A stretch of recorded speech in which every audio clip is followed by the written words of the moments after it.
students. Good morning. Good morning, faculty members, family and friends. I'm pleased to be out here today. When I came in this morning and I got an opportunity to meet these two young kings and queens, I was impressed by how they comported themselves. They talked to me about some of their aspirations. They talked to me about some of their mentors and who they were going to engage in. The young man wants to be a president. The young lady wants to be a lawyer and a local education speaker. And when I heard those things, I said to myself, what am I here for? I heard you, the class, sing a song. And the song that you sang, The Greatest Love of All, kind of speaks to what I wanted to talk to you about today, because the greatest love of all is a love of yourself, and you don't know how important that's going to be. I want to talk to you about three things. I know you've heard a little bit about my background. I'm a retired military officer, I'm a business owner, I'm a professor.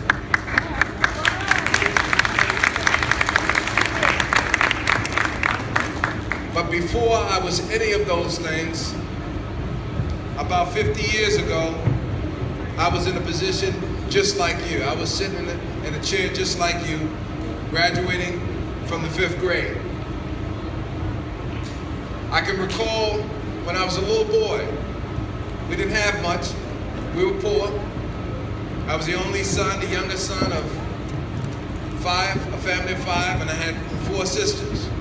And I can remember at 5 years old, even though we were dirt poor, we could barely live in a small apartment, a one-bedroom apartment in the middle of Harlem. And I remember one morning looking up, waking up, and stepping up on the stool because I was a little boy and I couldn't really get up that high to get in the sink. We had this little makeshift mirror, a little porcelain sink. And I remember looking in the mirror, and this is the memory that I have from 5 years old, looking at myself and raising my hands up and saying, "My people." Because right then at that moment, I remember that I believed strongly in my ability that one day that I'd be in front of crowds of people and speaking to them in ways that saw myself much better than my conditions and my situation said I was in. When I look at each and every one of you, young students, you may not see yourself as that, but I see you as future presidents. I see you as future business leaders. I see you as future doctors and lawyers. The thing about it is that you have to see yourself as that. And you have to see yourself and tell yourself that every day. The song that you said, The Greatest Love of All, it's a powerful song. Sing that over and over and over again, because throughout your life, you're going to be tested. You're going to have to look in that mirror and say to yourself, I love me. I believe in me. I can do this. And you can do this. There will be people out there, even some of your friends, that will tell you, you can't do that. You can't do this. Oh, you're going to be right here. You can't believe that.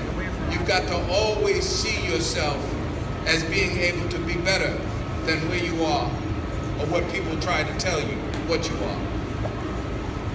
Over the past few days, we lost a great American, Muhammad Ali. One of the most powerful things that Muhammad Ali gave to us is that he gave to us something very powerful. He showed us what it meant to believe in yourself.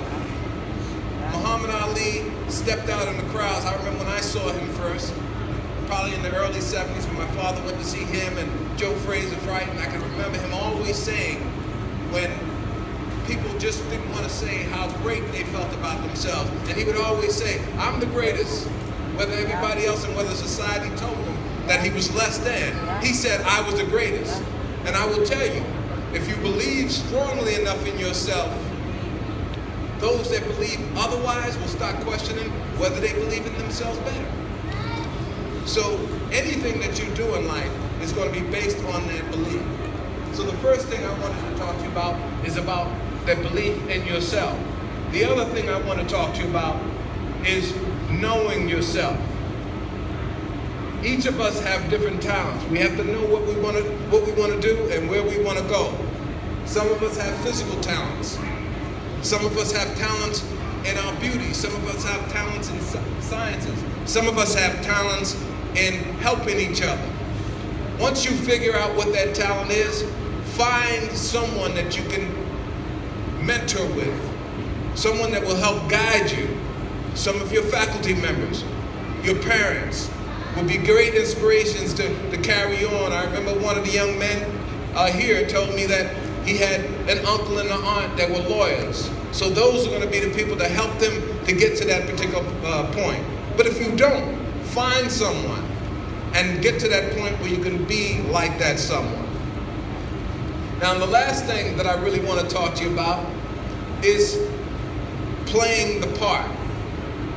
In order to get to where you have to go, you have to believe in yourself, you have to know yourself, and you have to know where you're going. But the most important thing, you have to look the part and be the part.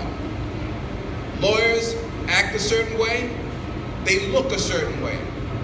Doctors act a certain way and look a certain way. Athletes act a certain way and look a certain way. If you look around you, you can see different people acting certain ways, and they may not be the type of people that you want to follow behind. If you see yourself and believe in yourself and see yourself as a king or a queen, you won't make mistakes that will keep you from being kings and queens and following the dreams that you have for yourself. So see yourself as that. Find someone that's a lawyer. Find out how they look. Find out how they comport themselves. Find out how they act. Talk with them and find out what kinds of things you need to do. Even if you feel you don't have the capacity to do those things at this time, let's say you're not good at math yet. Well, go out there and start studying a little bit more math. Go with someone to help build you in your abilities to become a greater mathematician. There's nothing that any of us can't do. I remember myself, I was an airborne ranger. You guys know what a ranger is in the military? Those are these guys that jump out of planes. They're the ones that go out in combat and they do all these long-range patrols. They're the tough guys like the Navy SEALs, right? I wanted to be a ranger, but the one thing I didn't have is that I had one major problem. You know what that problem was? If you jump out of planes, you can't be afraid of heights, right? It's kind of terrible if you're afraid to look over the top of a building and then you got to jump out of the plane. Well, I had to believe in myself and I had to get out there and fight my fear of jumping out of planes. Some of you have to fight your fears of thinking that maybe you may not be able to crack up at certain points. Make it up to that point where you can follow your dreams. Crack through that fear. Don't let anybody tell you or stop you from doing anything that you want to do, because you can do anything you want to do. I'm a testament of that. I'm a poor young man from the Bronx, out of Harlem, but I was able to achieve and do things that I thought I could never do.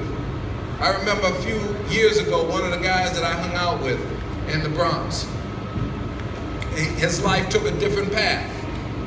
He was in a different way. I guess he took a different criminal element and he went to jail, and he looked at me one day and he said, "Frank, how did you know to stop hanging around with us?" And I told him, I said, "Rob," I said, "I recognized when I was 12, 13 years old that I needed to do something for my own, on my own. And I needed to make a way for myself, and I had no one to make that way. And I saw that the way that you guys were going was going to lead me in one way, and that was going to be in jail. So I focused myself. I studied hard. And by the time I got out of high school, even though my father could not read nor write, and I had no one in my family that could do those types of things, I managed to graduate with a high SAT score and was able to get into some of the top universities in New York because I tried a little harder. I worked hard. I believed in myself, and every step of the way there were people out there that said to me, oh, you can't do it. And even if they didn't say it, they looked at me like that. But I remembered that time when I stood in front of that mirror at 5 years old, and I said to myself, my people, I can do this. I want each of you to be able to look at yourself. Look yourselves in the mirror each day. When you get out there, figure out what it is that you want to be, and know that each of you can be the greatest that you could ever think of. Whatever you want to be, there is no limitations. So I leave you with that. Congratulations on this great accomplishment. And I'm so happy to see you guys out there. I feel proud.